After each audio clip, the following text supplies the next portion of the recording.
right, guys, we are almost there, man. We're nearing the finish line. Today we're going to talk about tangent and cotangent, as well as secant and cosecant.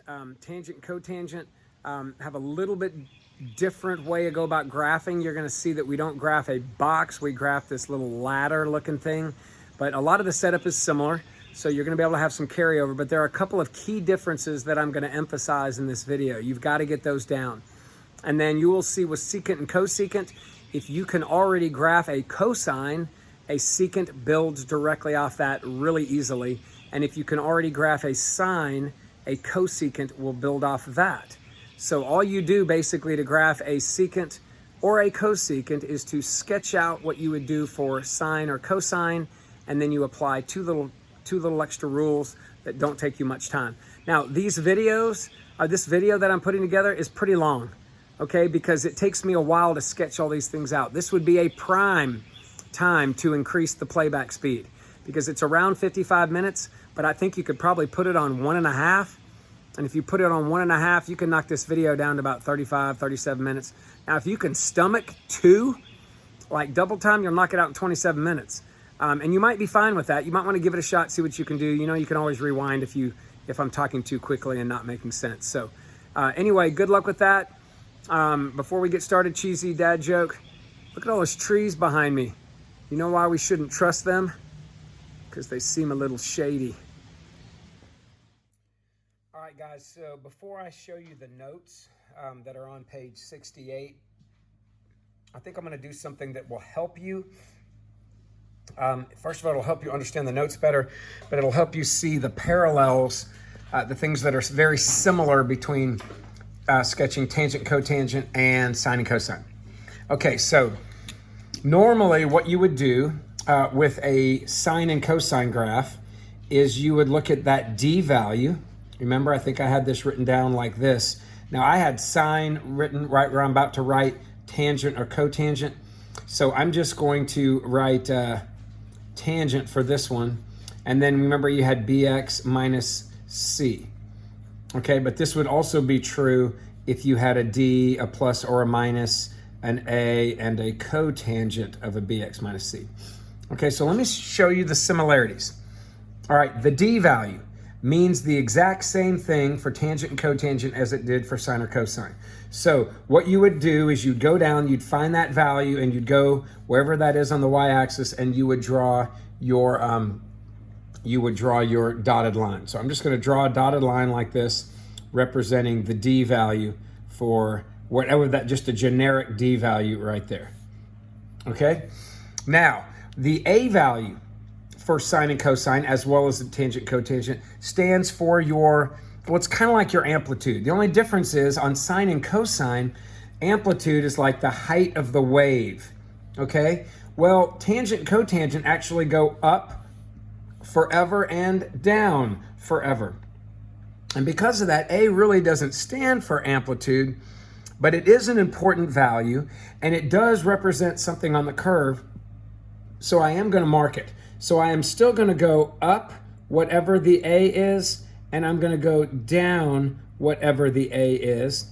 I'm still going to do that, and I'm going to mark those as well, except I'm going to use them in a different way.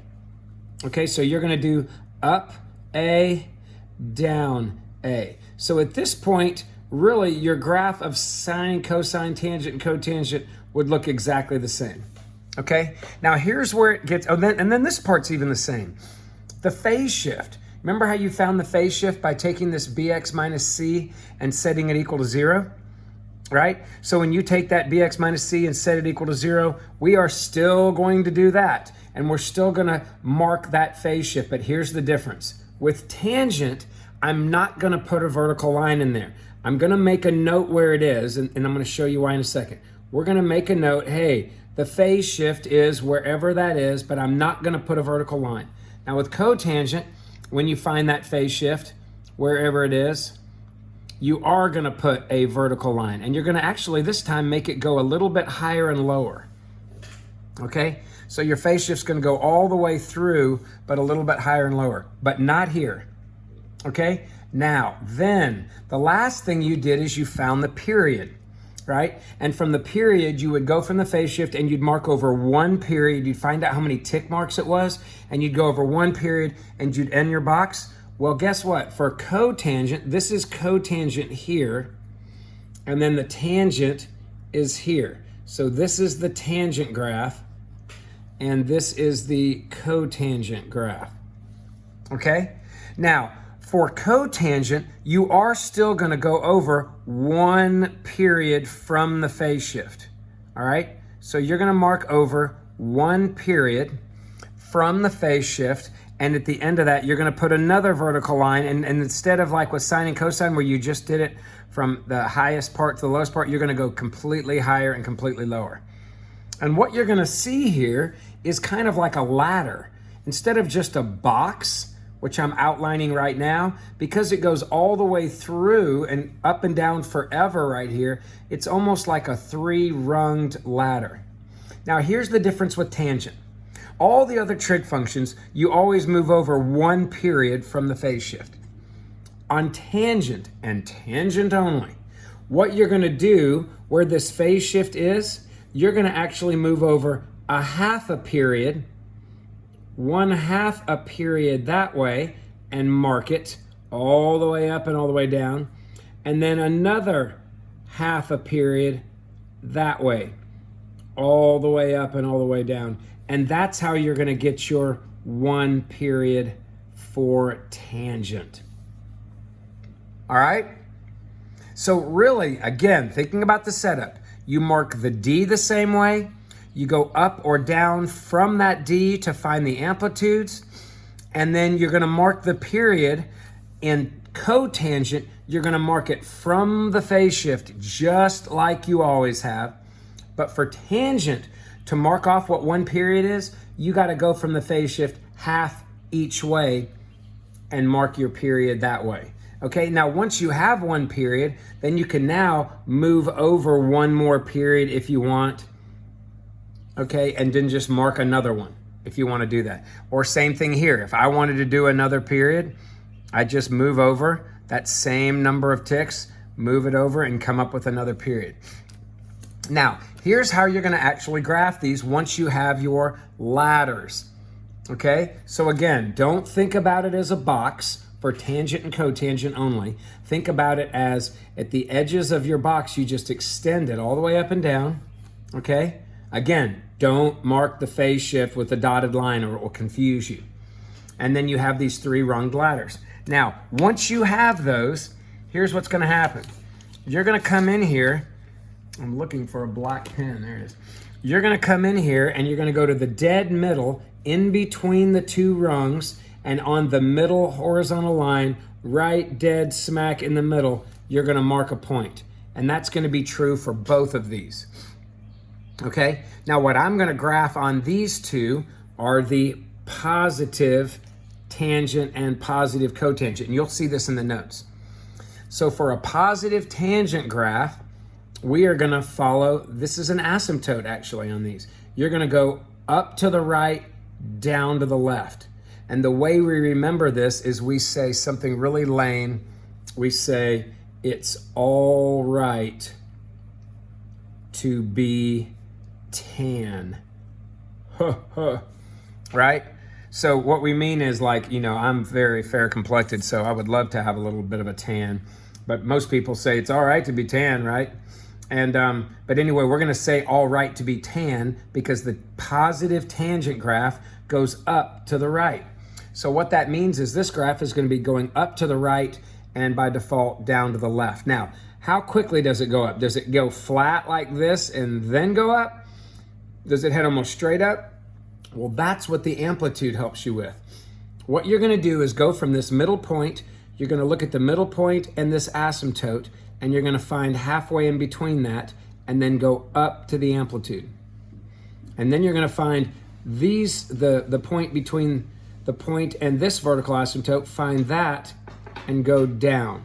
And again, you're going to go up to the right with positive tan because it's all right to be tan. And then what you're going to do here is just follow that up and follow that down.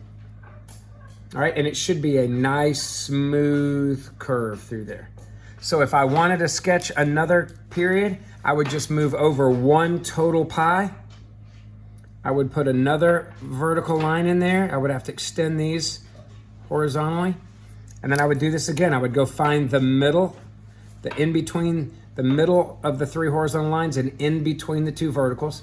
And then I would go halfway up, halfway between these two down. And I'm doing that again because it's positive tangent, all right to be tan. And that's tangent. Now for cotangent, the only difference is it's not going up to the right, it's going down to the right. Now we've, for years, tried to figure out a nice, clever way of saying that. And I had this kid who actually came up with, and he was kind of a, I don't know, he was a sweet kid, kind of goofy. And people always kind of, they never thought he was funny, and he actually wasn't very funny very often. But he said this, hey, Mr. Hurry, you know how when you go to camp, if you get there late and you're the last guy in your cabin, that you get, this is what he said, you get the only cot which is left. So he said, hey, you get the only cot left. So cotangent goes, instead of up to the right, it goes up to the left. So he said that, and you know what? About 2 seconds later, there was this kid in the class who I'm not going to say his name because his family still has kids at Homewood, and they're prominent in the community, whatever. But this other guy who was kind of a leader but a bit of a bonehead, he goes, oh, that's stupid, man. Why don't we just say it's all left to be caught? So he says it's all left to be caught. And we were like, dude, what does that even mean? He goes, oh, I don't know, but it's catchy. And it was so stupid. Everybody in my class said it's all left to be caught, which means cotangent goes up to the left, which makes absolutely no sense, but I thought I would share that fun piece of history with you. So bottom line, if it's a positive cotangent, we're not going up to the right, we're going up to the left in the same manner that we did before. All right? And if you want an extra cotangent, an extra period, if that's one period, you just go over another period, mark that up, extend this further. All right, once again, find the dead middle of everything, and then go a quarter this time and a quarter this time, but this time again, unlike tangent, going up to the right, it's going up to the left, so down to the right, and then just sketch another one. And that's all you have to do to graph tangent and cotangent. I think you'll see when you look at these notes, they basically are saying the exact same thing, but I'm putting them into words. So when you look at these, don't let all of this stuff bother you. Like the amplitude, I said, it is the height of the graph above and below the vertical shift at a distance 1/4 of a period away from the asymptotes. Now, some people read that and they go, what the heck does that mean? Well, take another look.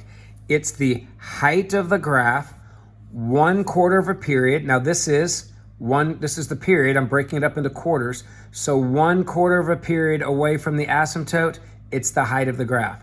1/4 of a period away from the asymptote, it's the height of the graph. So that value you're going to get, that amplitude, is what's going to help you find the height of the graph. All right? Now, last little thing right here. Let me just show you how these graphs could look a little bit different. What happens if your period is really big, but your rungs on the ladder, your D and your A values, are really small? Well, this is a case that you think about it. If I had this situation and I go mark the very middle and say this was a positive tangent graph, right? Say it was positive. You would go a quarter up, and then you go a quarter down. And then when you look at this, what's the difference between this one and the one we just graphed? Well, there's a lot more pronounced wiggle there, right, than there is here, right? But the point is, I still used all the same information to graph it, okay? And sometimes you're gonna see sometimes your ladder will look something like this, okay? Right? And your rungs are gonna be really far apart. And when that happens, okay, you're gonna see these almost look like just slanted lines. Quarter up, quarter down. I mean, look at this. You can hardly even see the bend in it, right? So not every tangent graph has a big pronounced wiggle, okay? They do, and I'm going to show you the notes now. They do have a bit of a wiggle here just because your A value is 1. And you can see those wiggles pronounced right there a little bit. Although these aren't that wiggly, right? Not as wiggly as this, is that one that I just showed you, right? That has a very big curve in it. So it really has all to do with these values, but you got to make sure, if you look at this right here, all of these, you have your vertical lines, and there are your 3 rungs of your ladder, right? And I'm going to find all that information. Notice I went a quarter up, quarter down. And over here, a quarter up, a quarter down. So that's what I'm doing to mark all these. Same thing here for phase shift. Set that equal to 0 and get the phase shift. But look, I made a note. Tangent, the phase shift, is the middle of the period, right? If you look back at tangent and cotangent, this is the phase shift for tangent, whereas that's the phase shift for cotangent. Cotangent, that's the beginning of the period, the phase shift is. Tangent, it's the middle, so you got to go half a period each way to get the asymptotes. Okay, and I have people all the time say, why? Why aren't they the same? Again, guys, we really aren't using, we're using trends and patterns to sketch these. Remember the hard way to actually sketch these? The hard way is to start plugging in 0 radians, right? Tangent of 0 is 0, so I mark a 0. And then plug in pi over 6 radians. Tangent of pi over 6 is square root of 3 over 3, which is like 0.5-ish, okay? So I'd go up there. And then I plug in like pi over 4. Tangent of pi over 4 is 1. So at pi over 4, I hit 1. And then I plug a pi over 2 in there. Tangent of pi over 2, that's tangent straight up. That's 1 over 0. That's undefined. So at half a pi, undefined. Okay, so the real reason why these graphs occur the way they look, or look the way they look, it has to do with you plugging in values, which I gotta be honest, I don't really want to do. Okay, all right, last thing I want to talk about is the period. Now, the period for tangent and cotangent, and it's only these 2, is different from the other 4. You'll remember to find period for the other 4, I was always going 2 pi over b. Well, the period with a tangent isn't. The period is not 2 pi over b, it's what? Pi over b. So it is actually a shorter, all the other trig functions are 2 pi over b. But tangent and cotangent, pi over b. Now you'll have these notes out, hopefully you won't remember that stuff, but you have to, well, at least this year, you have to make sure. Remember, next year you're gonna have to know all this, so the more you can learn it, the better you can know it, the better off you'll be. Okay, so I wanna do a couple of practice problems for tangent and cotangent, and then I might even do, one from the homework, I don't know, we'll take a look. And then I wanna show you secant and cosecant, which are really not a big deal as long as you know sine and cosine. Okay, because the secant, you're gonna build it off of the cosine, because they're reciprocals, and the cosecant, you're gonna build it off the sine curve. All right, so let's take a look at this, and I'm going to number 3 on your graphing trig functions classwork. We've already done number 1 and 2, and I'll have all this posted. But number 3, it's asking you to graph this. I'm gonna zoom in a little bit because I do have the room right here. Okay, and I said you're probably gonna be better off if you get a marker to graph these horizontal and vertical lines in here. It'll be a lot easier for you. All right, so we're gonna do this the setup almost exactly like sine and cosine, so check it out. First thing, I wanna find the vertical shift. And the vertical shift just like below is the D value, and that's your -2. So I'm gonna go to this and I'm gonna mark a -2 right here. And I know sometimes people say, why are you putting it above the line? Well, I'm putting it above the line so it'll be a little bit more visible to you. But technically it's supposed to be right on the line, but I'm putting it right there because I want it to be visible when I take a picture of this and upload it. All right, so that is my D. That's the same thing you would have done no matter what trig function. And then you're gonna look at what is the amplitude. Now I'm gonna put quotations amplitude because most people don't refer it as amplitude because amplitude really means how high or how low have you gone, and this thing goes up and down forever. So I'm gonna say amplitude, but it's the A value. The A value we call it, or the absolute value of that, we call 3. Remember, we don't ever use the sign. So that's your D, that's your A, it's always positive. And that is the amount I'm going to go up and down. And remember, we're going to use that value. That's my A value. But it doesn't mean how high or low the graph goes. That's only for sine and cosine. It doesn't even mean that for cosecant and secant, even though we're going to start out that way.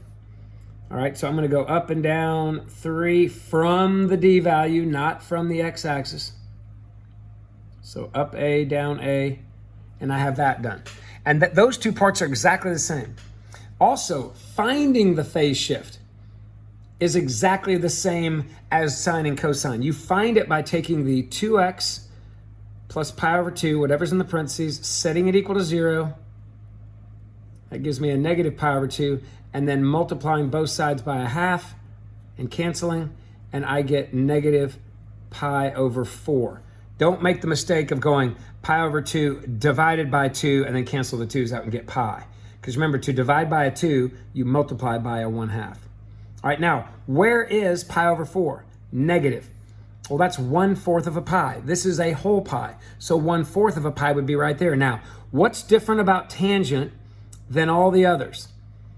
On all the other 5 trig functions, I'm going to put a vertical marker there, but not tangent. It's the only one that works this way. So, but I do need to notice where it is. So I'm going to put the phase shift right there with an arrow to mark it. But if I put a vertical line in there, that vertical line is going to confuse me. You're going to think it's an asymptote. And with tangent and tangent only, it is not. But I do need to acknowledge where it is. And then the last thing, period. And remember that period is really a length of the period. Okay, and the length of the period is different here. We're not going to go 2 pi over b like we've been doing. We're going to go pi over the b value. So pi over 2. And remember, it's a length. So you have to ask yourself, how long is a half a pi? Well, this is a whole pi, which is 4 ticks. So a half a pi is 2 ticks. So 2 ticks is the whole period.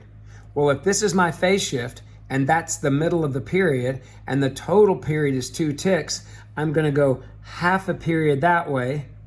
Okay, so I'm going to go 1/2 the period that way and 1/2 the period that way. And that is where I'm going to mark my length of my period. And remember, unlike sine and cosine, unlike those, which I stop right there at the A values and make a box, I extend these so that I now have a ladder. And hopefully everybody sees the two vertical rungs of the ladder, and then the 3 steps or rungs of the ladder right there. So the outside parts of the ladder and the 3 rungs. And then once again, all you do, whether it's tangent or cotangent, you always mark that middle point. And then it's positive tangent. So what do we know about positive tangent? It's all right to be tan. So tangent goes up to the right. So I'm going to go halfway in between here and here, or it's at the quarter, and I'm going to go up to the amplitude because I'm going up to the right. And then I go in between this middle point and that, which is at the other quarter, and right there, and I go down to the A value. But that's how I use the A values. And from this point, I should be able to take this and mark the graph up and mark the graph down. And since I'm only going to mark 2 periods, your next period, I'm always going to go to the right for my phase shift unless there's not enough room, then I'll go back to the left. Now you could do this whole graph if you want, but I don't need you to do that. It's kind of tedious, a bit of a waste of time. So here's what I'm going to do. I'm going to go ahead and mark, this is my 1 period. That's 1 period. So if I want to do another period, remember the period length of it is 2 ticks. So I'm going to go over another 2 ticks for another period just so I can get 2 in. I'm going to mark that. Again, above and below the A values. And then once again, mark the middle. It's positive tangent, all right to be tan. Quarter down to the right and sketch that. And again, don't try to get too much of a loop in there. It's going to look all wanky, okay? Just to the right, to the left. The only time you're going to have a lot of curve right there is if this is really squeezed down, if your A values are really tiny, or if your periods are really big. All right, then you're going to have a little bit more of a curve. Okay, last couple graphs, and this won't take near as long. Secant and cosecant, how are their graphs going to look? How do you go about setting them up? Okay, first of all, secant, because we know that secant is a reciprocal of cosine, we are going to build reciprocal of the cosine graph. We're going to build our secant curve on the cosine curve. So if you were graphing a cosine curve, once again, like always, you would come in there and you would mark your D value, right? And then you'd go up and mark your A. And then you'd go down from D and mark another A. And that would give you the high, middle, and low horizontal lines. And then you would go in there and find your phase shift on the left. And then you'd mark over one period and mark over that. And then what would you see? Very clearly, you see the box, right? Okay, now if this had been a positive secant, okay, this is positive secant, you're going to look at a positive cosine graph.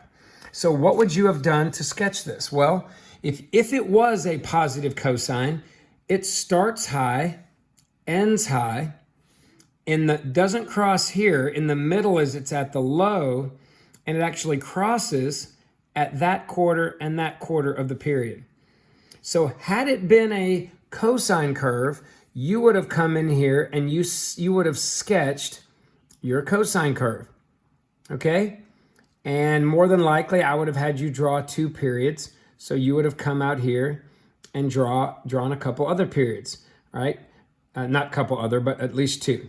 Okay, so from this second period, again, start high, end high. In the middle, you would have been at the low, and then you would have crossed here in the middle of that right there, which is at the quarters. Now, this would have been a very nice positive cosine curve. There's only one problem. I didn't ask for a positive cosine curve. I asked for a secant curve, positive secant. So here's all you have to do to graph the secant curve. You're going to build it off of the cosine. So you sketch the cosine curve in there, and then all you have to do to get it right is these 2 things. First, everywhere your dotted line, everywhere now don't put a solid cosine in there, because remember, if it's a solid line, it means that's the curve. This is not we don't want the cosine curve, we want the secant curve. So I'm just putting a dotted line in there, and everywhere this imaginary cosine curve crossed the D axis, I'm going to put a vertical asymptote going through those locations. Crosses there, VA there. Crosses there, VA there. Okay, so you're going to keep putting those VAs in. Now, this is why I think it's important that when you're putting your phase shift and your period, those 2 vertical lines in there for secant and cosecant, don't make those go all the way up and down, right? I know that dealing with tangent and cotangent, sometimes we get in the habit of doing that. But on secant and cosecant, make these just go from here to here, because sometimes those are not going to align with the VAs and you don't want to be confused. All right, so 2 steps. That was the first one. Put your VAs in. And then the second one, you can almost kind of imagine like somebody took a pair of scissors. All right, like what if you just took a pair of scissors right here, okay? And you just started cutting down this line.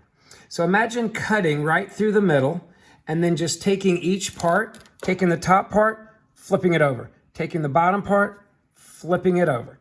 So basically, if I cut right there and I flipped this part over right there, this here would become this here. The only difference is, instead of just being a small u, you follow the asymptotes up forever. And then again, if I cut through the middle and I took this part and flipped it down, this would go down. So every part, every high and low spot, you're just going to take that U and turn it the other way, but send it down forever.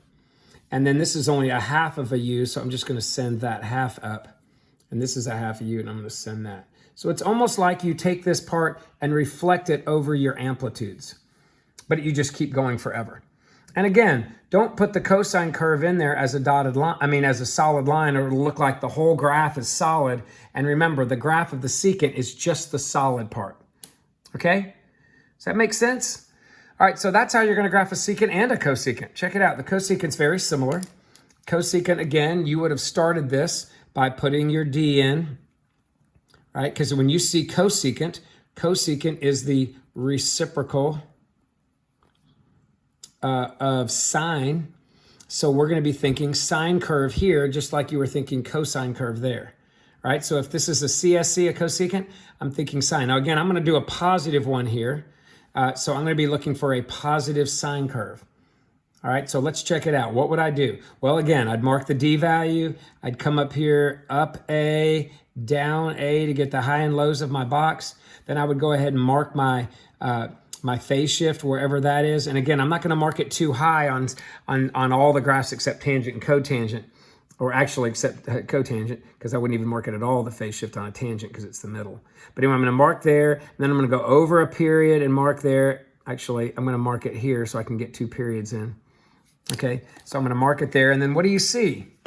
Again, what you see is a box, right? Again, ignore that, sorry.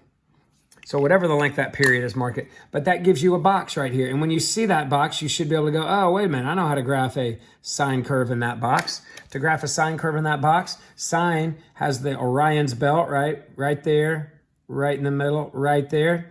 And then if it's positive sine, it goes up first. So at the quarter, I'm going to go up. And at the quarter, I'm going to go down, right? And I'm just going to connect these dots. But again, I'm going to connect the dots with dots, right?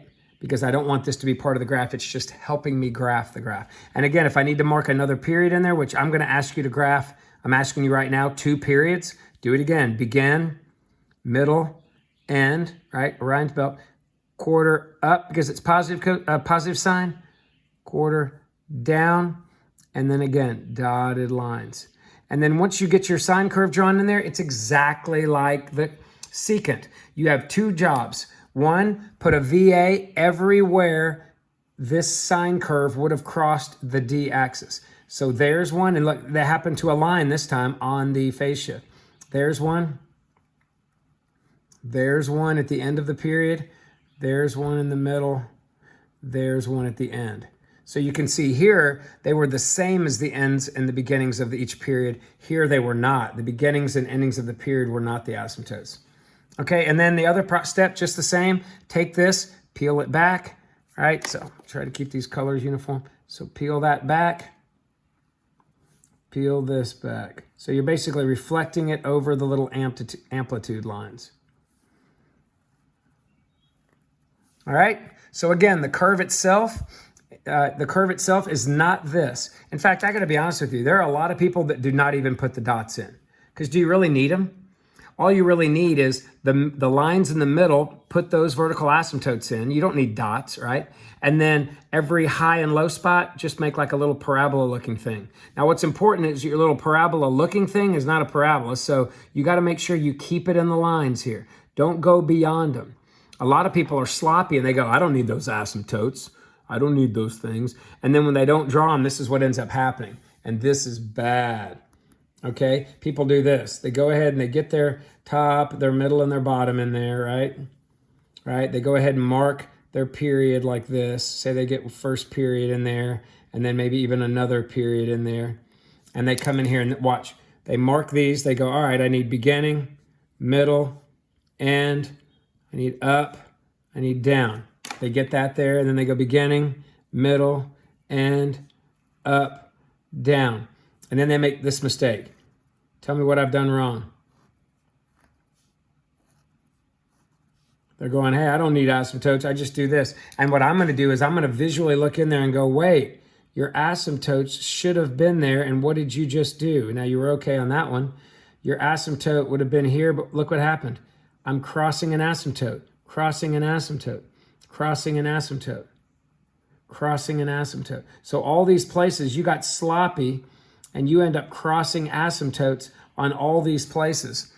And that's a good way to lose points on a test, which, come on, it's only 2 things you do, right? Put asymptotes wherever these hit. So even if you don't want to sketch the curve in there, right? I didn't have to see this in there to know what to do. I just put asymptotes at the middle points and then bend the other parts up. But this would have been bad, right? Don't let that happen to you. Make sure that you get those asymptotes so that you don't mess this up. Okay? And I'm going to do a couple of these and then we'll call it a day. So here, back to your notes. I think you're only going to have 6 little homework problems.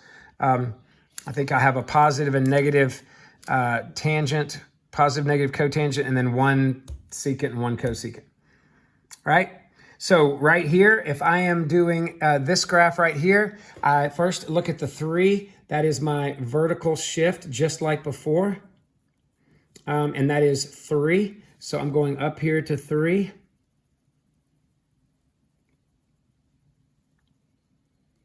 All right, done with that. Then the amplitude is 2. So from there, I'm going to go up 2 and down 2. That's my A value. So up 2 and down 2.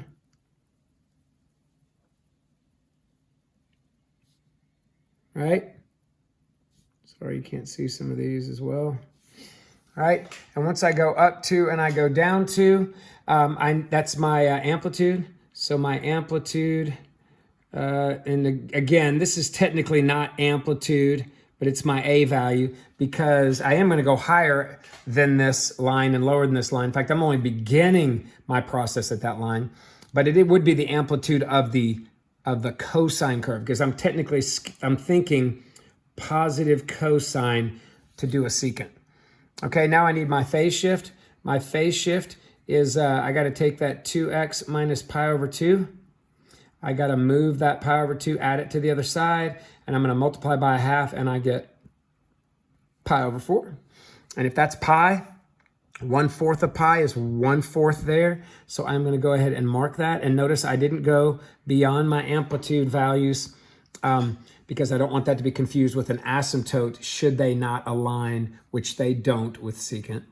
All right, and then lastly, I need to find the length of the period. So the length of my period, and I'm going back to 2 pi over b because remember, I'm graphing the cosine curve. So b is 2, so that's a pi. And how many tick marks is pi on this ruler? 1, 2, 3, 4. So that's 4 ticks, and this is a length. So from here, 1, 2, 3, 4, I'm going to move over 4 tick marks. Okay, so this represents right here 1 period, right there, 1 period. And if I want to graph another one, 1, 2, 3, 4, graph another one. Okay, so that's 1 more period. Now remember, I am not sketching, I'm not graphing the cosine curve, I'm getting an idea about what it would look like.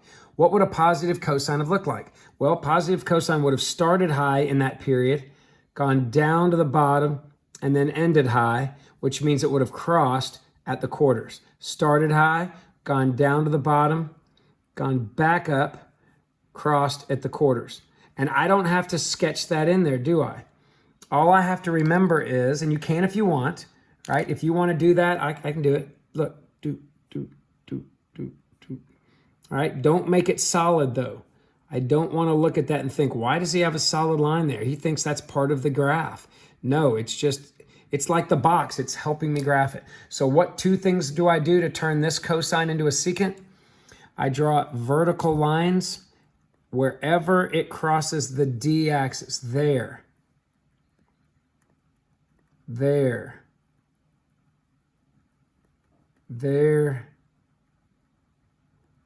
and anywhere else it does if you want to graph more periods. And then all I have to do now is take each one of these little parabola-looking, semicircle-looking things, and I'm just going to bend them back and follow the asymptotes. And if you're thinking, well, how do I know how quickly they follow the asymptotes? We're not worried about that. We're just sketching these. But they are whatever, kind of wide looking. So that's as far as I went, and then I'm going to complete this. So as long as I go to where I did my 2 periods, marked off my 2 periods, that's enough. Are you with me? Okay, so that's the secant. That's a positive secant. Now, what would a negative secant have looked like? Well, you would have sketched out a negative cosine, which would have started low and gone high, and then done the same thing from that graph. So you're really not thinking so much about, once you get the cosine, whether it's positive or negative, sketch correctly, then you just do the same thing for the secant and the cosecant regardless. Okay, so lastly, let's look at this one. My vertical shift is -2, so I'm down here at -2 for my vertical shift. All right, so there's my D value. My amplitude is just 1, so my amplitude is up A, down A, so hardly any up. Not going to be much space between these.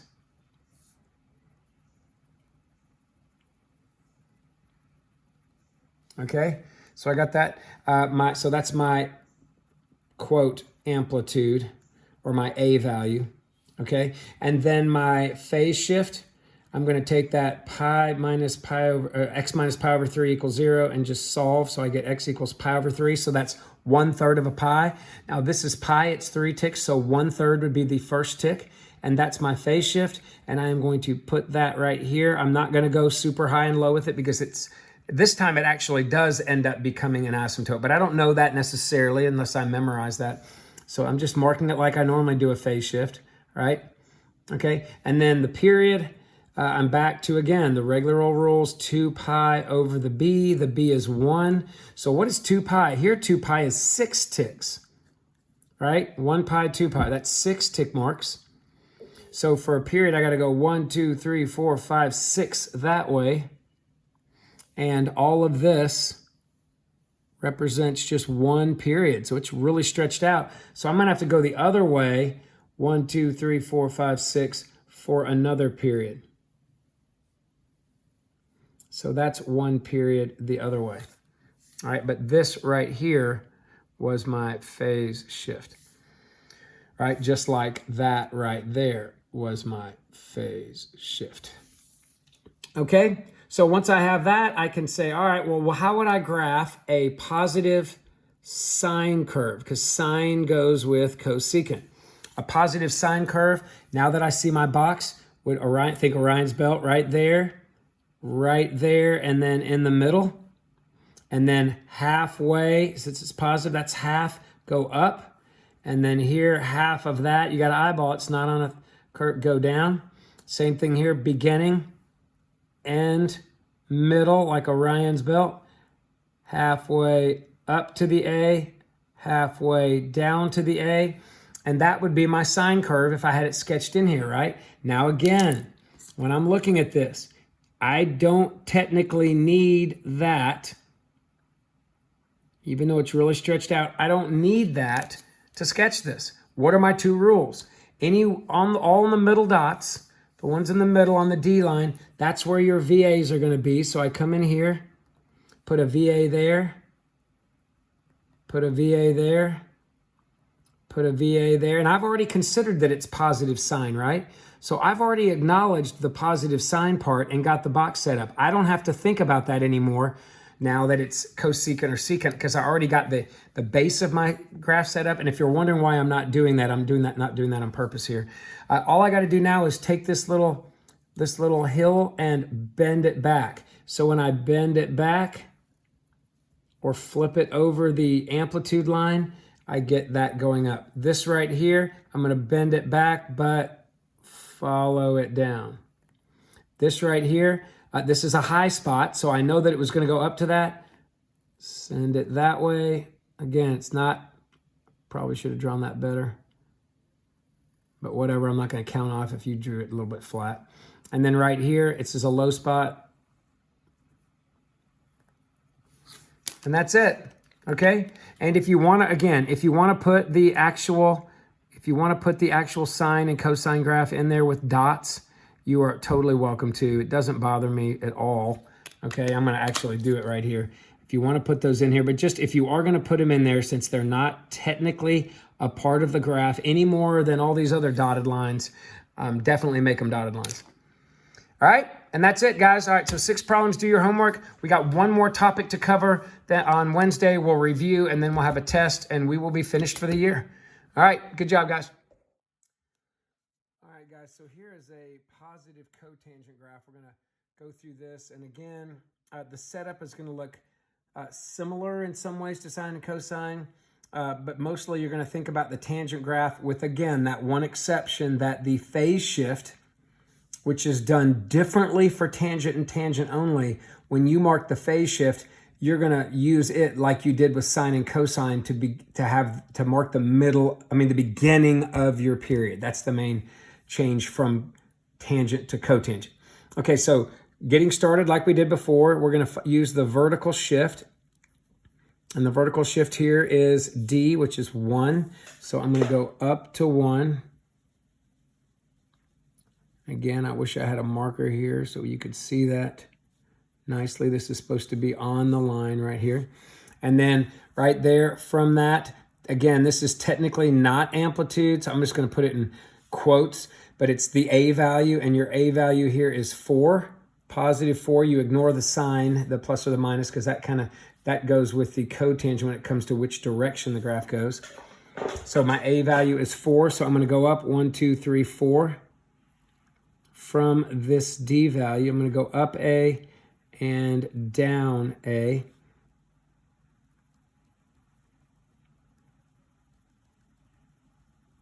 All right, so there's my up A, and there is my down A. All right, so that was the part that's similar to sine and cosine. And then from there, it starts to change a little bit. The phase shift, right? It's found the same way. X minus pi over 3 is equal to 0. When you solve, you get x equals pi over 3, which is 1/3 of a pi. Now, when you look at pi is 1, 2, 3, 4, 5, 6 ticks. So 1/3 of pi would be 1/3 of 6 ticks, which would be 2 ticks. 1/3 of pi is 2 ticks. So I'm going to go 2 ticks over. That's not the length of the period, that's the location. So this phase shift is right here, okay, at 2/6 or 1/3 of a pi, okay? And remember, if this had been tangent, I would have marked the phase shift with this arrow and gone over a half a period each way. But this is cotangent, so like all of them, I'm going to mark that. That is going to be like all the other ones, sine, cosine, secant, cosecant, you'll find, and cotangent. That's the beginning of the period. So I'm going to mark that all the way through, because this is going to be one of the vertical rungs, I guess, of the ladder. Whatever you call that. The rungs, I think, are the horizontal ones, but this is the vertical part of the ladder. And then I got to find period. And then again, unlike all the other trig functions, tangent and cotangent's period is always pi over the b. Your b here is a 1. And on this one, that gives me pi. And how many tick marks is pi again? 6. So this is a length, right? This is a length of the period. So that is 6 ticks, right? So I'm going to go over 1, 2, 3, 4, 5, 6 this way, right? And then that's 1 period. So there are my 2 vertical parts of my ladder components. Those are the 3 rungs of my ladder. And then how do I graph a cotangent? Well, a sine or a cotangent, what do? I go in between the rungs on the middle, in between the verticals on the middle rung, and I mark a point. That would be true for cotangent or tangent. Now, because it's positive cotangent, I am going to go, remember, it's all right to be tan. I'd go up to the right. So a positive cotangent, I'm going to go up to the left. You could say it's the only cot left. You could say, like that bonehead did, it's all right to be cot, whatever. The way you do that, remember, is to go look at the dot and the asymptote and go halfway in between and go up. Between the dot in the middle and the asymptote, halfway in between, go down. And that's how the A value helps you. And you can see right here, if I sketch this, I'm going to be following that up and following that down. And again, there's no kind of big, weird, funny looking curve in there. It's just nice and smooth all the way through. Now, because I like 2 periods, I like to mark the next period to the right because I'm out of room. I'm going to say, all right, this was 1 period. Right there, I'm going to go over to the left, 1, 2, 3, 4, 5, 6, and I'm going to mark another period, right? And I'm going to mark another one of these. I'll tell you what, I can mark it right here. 1 period there, 1 period there. So once again, Here are my rungs of the ladder. There are the verticals. I need to figure out what that's called. So I have the point in the middle, halfway there. It's a positive cotangent. I go up. Halfway between these two is right there. So I go down. And again, I'm just going to make it nice and smooth through here. And you got a pretty solid cotangent graph. All right? Okay, so for the next couple things I want to talk about are secant and cosecant. And I'm going to show you a little diagram, a couple diagrams first, and then we'll actually go and sketch these. So I want to show you secant first. Okay, so secant, all right, I'm going to zoom in on a little bit. Well, I'll tell you what, just leave it like that. Secant, because it's a reciprocal of cosine, all I'm going to do is sketch a cosine curve, okay, to start. And I'm actually not even going to put a solid cosine curve in there because the cosine graph actually isn't the secant graph. It's just going to help us, give us a framework to build on, kind of a foundation.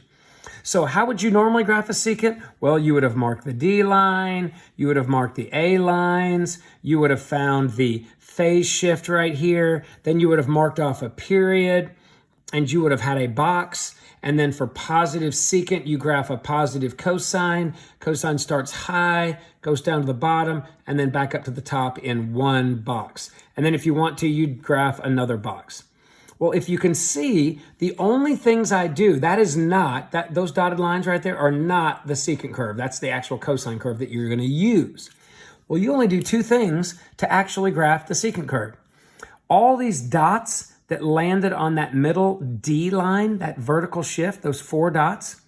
In fact, sometimes it's 4, sometimes it's 5. Cosecant will have 5. You're just going to put a vertical asymptote right where those dots are. Everywhere, not the top dots or the bottom dots, but the ones in the middle.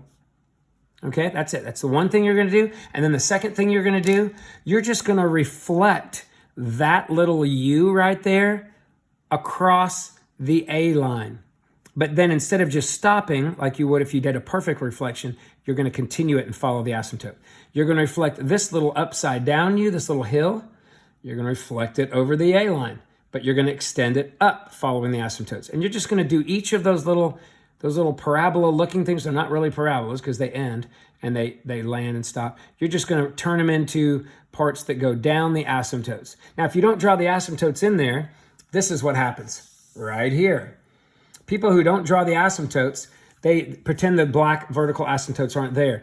They just kind of go, oh, that part up, I'm going to make a parabola-looking thing there and one there and one there. And if the asymptotes aren't there, when I go in there later and draw them in on your work, I'm going to go, oh, you went through an asymptote. You're not allowed to do that. And everywhere you go through one, you end up getting penalized points. So make sure you put the asymptotes in there. And the great thing is, to graph a cosecant curve, right, which is a reciprocal of sine, you're going to do the exact same thing, but you're going to build your foundation on a sine curve. So if I was looking for a cosecant, I'm going to go, all right, well, there's my D. I'd mark my A's, mark my phase shift, mark over a period, and look, there's a box, sketch a sine curve. Make another box, sketch another sine curve. Again, I'm making them dotted because they're not part of the graph. And then once again, you're going to put verticals, asymptotes, everywhere your pretend sine curve crossed the D line, and then you're just going to bend these things back. It's like peel them back. I even talk about it sometimes as like over here. If you took scissors and cut those down like this and just peeled this section back and peeled this section back, this part here would peel back and look like that. This part here, right here, would peel back and look like that. Okay? And you're going to do the same thing with cosecant graphs. So that's it. So what I'm doing to show you these, rather than waste your time going through and sketching these sines and cosine curves, let's just pretend that that this is a positive sine curve, but I really hadn't asked you to do a positive sine. I had asked you to do a cosecant curve. Well, you would have this sine curve sketched in there, right? Well, all you have to do is go, well, where would that center line have been? That's the middle, right? 3 up, 3 down. And if that's the center line, the only two things you have to do to graph this is a cosecant in this case, if that had been a sine curve. You might look at this and go, wait, that's a cosine. Well, maybe I started here and it was a sine. It doesn't really matter though, right? All you have to do is go, well, Those are the places right there where it crossed the D axis. And if that's where it crossed, and granted, you're only going to be doing a couple periods of this, you just go and say, well, I'm going to do a couple periods. I'm just going to, and a couple periods would be like, I don't know, at least 4 or 5 of these. I would do 5. 1, 2, 3, 4. All right. But if you do 4, that's only going to be 3 parts. You want to get a full 4 parts in there. Okay. So if this had been the case, then you take the very high spot right there and you peel it back. This is why the asymptotes are important. If I don't have the asymptotes in there to guide me, I might go out way too far. So that keeps me restrained. Take the high parts up, take the low parts, peel them down. And as long as you get 2 ups and 2 downs, or I guess you could have 2 downs, 1 up, and then 2 half ups right there. That would work too sometimes. But as long as you have that, you're going to be in good shape. Look at this cosine curve. Let's say you sketched a cosine curve in there. Now, what would that have meant if it was a cosine? That would have meant, probably that this would have been your box right here. All right, I didn't even bother putting the box in because I don't really know that it's necessary if I start you this way, right? But say that had been 1 box, and then let's just say you'd had another cosine box, right? And if you look at these boxes, can you see that cosine curve in there? Start high, go down to the low, end high. That's 1 box, right? And there's the middle. So what are the 2 things you need to do? All right, the 2 things you need to do are to mark where you're crossing the D with your cosine curve and draw vertical asymptotes there. So here are my vertical asymptotes. And then at this point, all you got to do is low spots, peel them back, high spots, going up, lows, going down, highs, going up. And as long as those are your periods, you're going to have 3 full parts and 2 halves, or you're going to have 2 ups and 2 downs, whatever. All right, and we can do this all day. If this had been a negative sine curve, let's think about what a negative sine curves start there in the middle. Remember Orion's belt, right? And then they bump down, bump up. So this actually would have been the box. This would have been a really long, stretched out box. But are you seeing the 1 period in there? Hopefully you're seeing that, right? That would be a negative sine curve. All right, negative sine curve. And then what are the 2 things you're required to do? That's just 1 period. But you take the dots that cross in the middle, vertical asymptote. Okay, now I would probably need to go over another period, which is 1, 2, 3, 4, 5, 6, 7, 8. 1, 2, 3, 4, 5, 6, 7. Actually, it goes over a little bit further. So this would be another box, would be all the way to here. All right, and then look what you see. Beginning, middle, end. So you could complete that if you needed to. There's your high spot, there's your low spot. So again, vertical asymptotes where they cross the D, and then peel that part down, peel that part up, peel that down, peel that up. And that would be 2 periods. And then finally right here, let's take a look. So right here on this graph of a negative cosine actually starts low and ends low. All right. So there's 1 box, start low, end low. There's a box right there, or 1 period. And there's another box or 1 period right there. All right, and then what's important? It crosses there, there, there, and there. It crosses the D axis or the vertical shift. You're putting vertical asymptotes through those points. And then you're just peeling back the graph. So this part's going down, that's going up, this going down, that is going up. And you don't have to take a whole lot of care with that as long as you don't cross the asymptotes. And then I'm just going to look way back up here again. I I didn't draw the box in on that very first one, but if I did, you can still see it, right? Going up, going down. There's your first box right there. Positive sine curve. And then here is my second box. So even though I didn't put it in there, which you don't need it to sketch it, right? But it's but that would be the part.